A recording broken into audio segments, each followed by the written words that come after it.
Greetings, ladies and gentlemen, and welcome to a new episode of Great Books in 10 Minutes. By the end of this episode, you will know everything about Moliere's famous comedy, The Miser.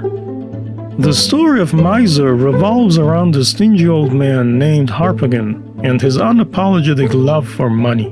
It is believed that Moliere was inspired by a play named Aulularia, or The Little Pot, by the Roman playwright Plautus, and even borrowed a few scenes and dialogues from his work. Unlike many other stories of this genre, like A Christmas Carol, Moliere's miser does not transform into a better human being at the end of the story and is left alone with his sad and empty life, while others around him enjoy a full life blessed with happiness and love. The main themes of The Miser are greed, marriage, lies, freedom, wealth, poverty, family, and love. The story of the miser starts with Elise, daughter of the infamous miser Harpagon, telling her lover Valor that she's worried her father will not approve of their love and will punish them for their relationship. Valor, who is Harpagon's servant, reassures Elise that he will forever be faithful to her and tells her that he has heard that he is from a noble family and wants to go on a quest to find his long-lost parents, and by finding out his true lineage, hopefully convince old Harpagon to approve of their marriage. Hearing this, Elise begs him to not leave and instead stay and try to improve his relationship with her father. Next, Elise's brother, Cleant, tells her that he has fallen in love with Marianne, an impoverished noble girl who has recently moved to their neighborhood with her mother. He then complains that his father's stinginess has made it hard for him to help Marianne's struggling family. At this moment, Harpagon enters the room with his servant named Flesh and accuses him of spying. He then, after searching him for stolen goods, tells him to get out of his house. The old miser then goes on a rant about how hard it is to trust people and how money is the only key to happiness. He then says that he has buried a box of 10,000 gold coins in his backyard, and he is worried day and night that someone might find out about it. At this moment, he notices his children and regrets mentioning his treasure. After making sure that they don't know about his buried gold coins, he asks his son, Cleant, if he knows a girl in the neighborhood named Marianne. Cleant thinks that his father wants to suggest Marianne to him for marriage and enthusiastically speaks highly of her. Harpagon announces that he has considered the poor girl for himself and has already spoken to her mother to arrange the marriage. Shocked by his father's news, Cleant makes up an excuse and leaves the room. Harpagon then tells Elise that he has decided to marry her to a wealthy old man named Musio Anselm, who has accepted to marry her without a dowry. When Elise tries to refuse his father's offer, Harpagon asks his servant and Elise's lover, Valor, about his opinion on the matter. Valor says that he thinks it's a great idea and approves of it. At this moment, Harpagon hears a dog barking and, thinking that someone must be digging out his treasure, rushes outside. When the old miser leaves the room, Valor tells Elise that it is better for him to act as he supports the idea to gain her father's favor. Next, Cleant asks their servant Flesh if he has found him a moneylender to borrow some money for Marianne's struggling family.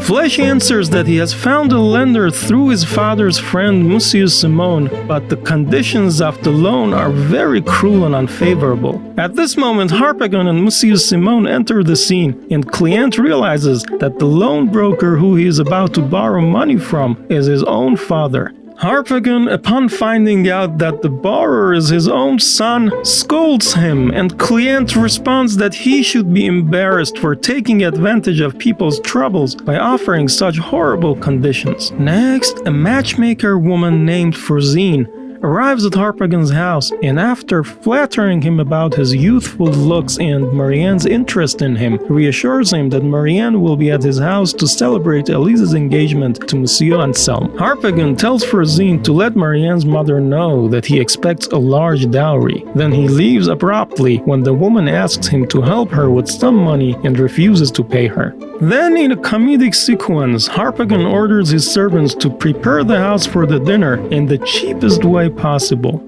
For example, he tells his servant to brush and clean the furniture without wearing them off, or when his mates complain that their outfits are old and tattered, he tells them to stand in a way that guests can't see the stains and tears on their clothes.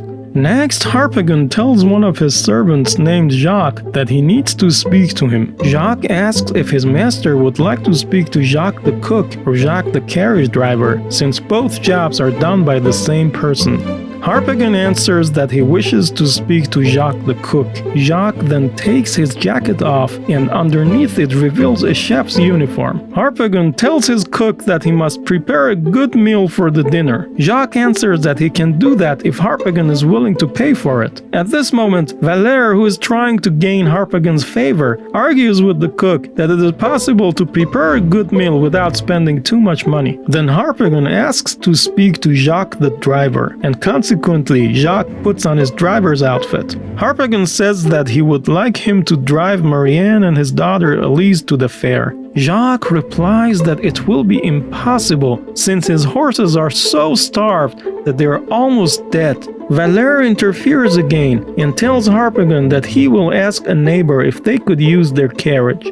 At this moment, Jacques gets angry while arguing with Valère and mentions that Harpagon's stinginess is the subject of everyone's ridicule in the town, for which he gets beaten up by his master. At night, and after an awkward exchange between Marianne, Cléante, and Harpagon, in which Cléante forces his father to give his expensive diamond ring to Marianne, Frosine, the matchmaker lady, promises Marianne and Cléante that in order to facilitate their wedding, she will convince one of her friends to dress up as a rich aristocrat woman to fool Harpagon into believing that she wants to marry him and merge her wealth with his. Next, Harpagon sees his son kissing Marianne's hands and becomes suspicious of their relationship. When the ladies leave for the fair, he asks Cléante what he thinks of Marianne. Cléante answers that she's just fine, nothing too special, just okay. Harpagon then says that it's a shame because he wanted to offer her hand to Cléante. Hearing this, Cléante replies that he obeys his father in all things, and if it is Harpagon's wish, he will definitely marry Marianne. Harpagon answers that he will never force his son into a loveless marriage. At this moment, Cléante becomes frustrated with his father's mind games and admits his love for Marianne, and lets Harpagon know that he has already spoken to her about getting married. Harpagon gets infuriated and tells his son that Marianne is his and he should back off or he will disown him. Cléante replies that he will never give up on his love for the girl. Next, Flesh goes to Cléante with a wooden box and tells him that he has found Harpagon's little treasure. At this moment, Harpagon's voice fills the house, screaming and cursing. Flesh and Cléante leave before the old miser could find them. Harpagon hires a police officer to find the thief. Jacques, who is still mad at Valère and blames him for the beating that he received from his master, tells the police officer that he saw him take the box but stumbles when the officer questions him about the color of the box or proof for his accusation. However, Harpagon is more than willing to believe his cook's story. When Harpagon accuses Valère of theft, he replies that he is guilty of stealing his daughter's heart and asks for his blessing to marry Elise. Infuriated by his boldness, Harpagon asks the police officer to arrest Valère for stealing both his daughter and his treasure. At this moment, Elise walks in and Harpagon accuses her of betraying him. Then he threatens to imprison his daughter at his house and hang her lover. At this moment, Monsieur Anselme, to whom Elise is promised, enters the scene. Harpagon tells Anselme that Valère has stolen his bride. Monsieur Anselme, who is a more level-headed gentleman, replies that he doesn't want to force Elise into marrying him. Harpagon then asks the police officer to arrest Valère again, but Valère insists that if they knew who he really is, they would treat him with more respect. He then reveals that he is from a noble family in Naples, Italy. Anselme warns Valère that he is from Naples and he will know it if he lies. Valère replies that he is the son of a nobleman named Don Thomas de Alberci. Hearing this, Anselme accuses Valère of lying and tells him that he knows Don Thomas and he is certain that he died 16 years ago in a shipwreck along with his wife and children. Valère replies that a sailor saved him and gave him to his captain, who raised him as his own son. Monsieur Anselme is still not convinced. Valère responds by showing them Don Thomas's seal and a bracelet that his father had given him. He then tells everyone that he knows his father is still alive, but has not been able to find him yet because he has been distracted by his love for Elise.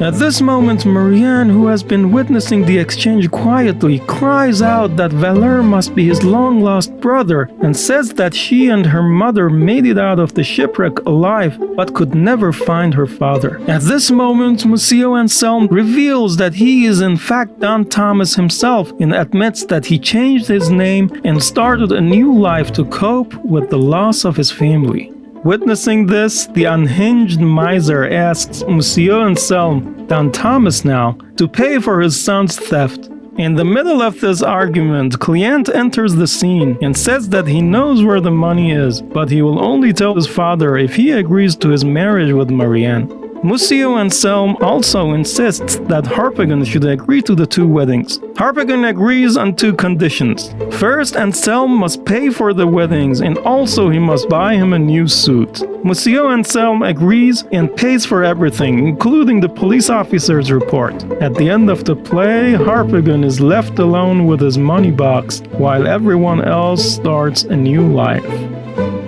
Very well, ladies and gentlemen, I hope you enjoyed my summary of The Miser. If you have been getting value out of the channel and you would like to support it, you can now use Venmo or buy me a coffee directly from the links in the description box. Please consider liking this video and subscribing to my channel. See you in the next episode.